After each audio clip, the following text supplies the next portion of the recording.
আসসালামু আলাইকুম। বাঙালি রান্নাবান্নার আরও একটি নতুন পর্বে আপনাদের সবাইকে স্বাগত।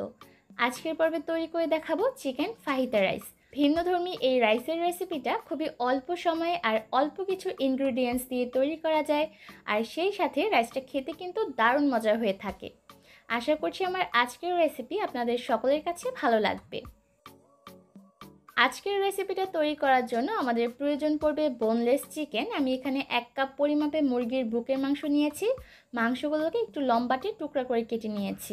এবার প্রথমেই এর মধ্যে দিয়ে দিলাম 1 টেবিল চামচ লাল মরিচের গুঁড়া, গরম মশলার গুঁড়া দিয়ে দিলাম 1 চা চামচ, কালো গোলমরিচের গুঁড়া দিয়ে দিলাম 1 চা চামচ, আর 1 চা চামচ দিয়েছি জিরার গুঁড়া, 1 চা চামচ দিয়েছি চিলি ফ্লেক্স, আদা রসুন বাটা দিয়েছি আধা টেবিল চামচ, আধা চা চামচ টেস্টিং সল্ট আর স্বাদ অনুযায়ী লবণ দিয়েছি, আর সেই সাথে 1 টেবিল চামচ দিয়েছি সয়া সস।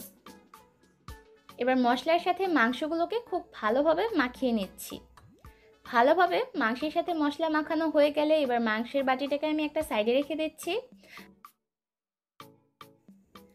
আজকের রাইসটা রান্না করার জন্য আমাদের প্রয়োজন পড়বে এরকম মোটা করে কেটে নেওয়া পেঁয়াজ আর সাথে ক্যাপসিকাম। আর আমি এখানে লাল ক্যাপসিকাম ব্যবহার করেছি, আপনারা চাইলে হলুদ বা সবুজ যে কোনো টাইপের ক্যাপসিকাম ব্যবহার করতে পারবেন। আর আমি এখান থেকে অর্ধেকটা ক্যাপসিকামকে কেটে নিয়েছি, আর এই কেটে নেওয়া ক্যাপসিকাম আর পেঁয়াজ আজকের রান্নার জন্য আমি ব্যবহার করব। আর সেই সাথে লাগবে রান্না করে নেওয়া ভাত। আমি এখানে 2 কাপ পরিমাপ চালের ভাত ব্যবহার করেছি, আর আজকের ভাতটা আমি পোলাও চালের করেছি। আপনারা চাইলে বাসমতি চাল কিংবা রেগুলার চালের ভাত দিয়েও রান্নাটা করে নিতে পারবেন। আর ভাতটা রান্না করার সময় অবশ্যই খেয়াল রাখবেন ভাতটা যাতে নরম না হয়ে যায়, তাহলে কিন্তু রাইসটা রান্না করার সময় রাইসটাও অনেকটা নরম হয়ে যাবে। এবার চলে যাব মূল রান্নায়। তার জন্য চুলায় একটা প্যান বসিয়ে দিয়েছি, আর এর মধ্যে নিয়েছি 1/3 কাপ রান্নার রেগুলার তেল। তেলটা গরম হয়ে এলে এর মধ্যে ম্যারিনেট করা চিকেনগুলো দিয়ে দিলাম। চুলার আঁচ শুরু থেকে শেষ পর্যন্ত হাই হিটে রেখেই রান্নাটা করতে হবে। চুলার আঁচ কমিয়ে দিয়ে চিকেনটাকে ভাজতে যাবেন না, এতে করে চিকেন থেকে সম্পূর্ণ পানিটা বের হয়ে যাবে আর চিকেনের যে একটা জুসিনেস সেটা চলে যাবে। তাই শুরু থেকে শেষ পর্যন্ত চুলার আঁচ হাই হিটে রেখেই রান্নাটা করতে হবে। চিকেনটা যখন 4-5 মিনিটের মতো ভাজা হয়ে যাবে আর এটা অনেকটা সিদ্ধ হয়ে যাবে, ঠিক সেই পর্যায়ে এর মধ্যে আমি পেঁয়াজ কুচি দিয়ে দিলাম। এখানে প্রায় 1/3 কাপের মতো পেঁয়াজ কুচি আছে। এবার এই পেঁয়াজ কুচিটাকে আরও 4-5 মিনিটের মতো মাংসের সাথে ভেজে নিচ্ছি। আর ভেজে নেওয়া হয়ে গেলে এবার এর মধ্যে ক্যাপসিকাম কুচিও দিয়ে দিলাম। আমি অর্ধেকটা ক্যাপসিকাম ব্যবহার করেছি, তবে আপনারা আপনাদের পছন্দ অনুযায়ী ক্যাপসিকামের পরিমাণ বাড়িয়ে কমিয়ে নিতে পারবেন। এবার আরও 2-3 মিনিটের মতো মাংসের সাথে ভেজে নিচ্ছি। পেঁয়াজ আর ক্যাপসিকাম ভাজতে ভাজতে একদম ভর্তা করে ফেলার প্রয়োজন নেই, কিছুটা ক্রাঞ্চি ভাব থাকবে এর মধ্যে, আর এই কারণেই কিন্তু এই রেসিপিটা খেতে বেশি ভালো লাগবে।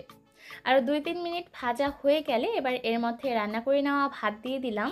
ভাত দেওয়া হয়ে গেলে আমি এর মধ্যে আরও কিছুটা লবণ দিয়ে দিলাম ভাতের জন্য, আর সেই সাথে দিয়ে দিলাম আরও 1 চা চামচের মতো চিলি ফ্লেক্স, আর দিয়েছি 1 টেবিল চামচ সয়া সস। রাইসটাকে যদি একটু স্পাইসি করে তৈরি করতে চান তাহলে মরিচের পরিমাণটা আপনারা চাইলে বাড়িয়ে দিতে পারেন, আর যদি ঝালের পরিমাণটা কম রাখতে চান সেক্ষেত্রে নিজেদের পছন্দ অনুযায়ী ঝালের পরিমাণটা বাড়িয়ে বা কমিয়ে নিতে পারবেন। এবার সব কিছুকে আরও 3-4 মিনিটের মতো ভেজে নিলেই কিন্তু রান্নাটা একদম কমপ্লিট হয়ে যাবে। আর আমি শুরু থেকে শেষ পর্যন্ত চুলার আঁচ হাই হিটে রেখেছি।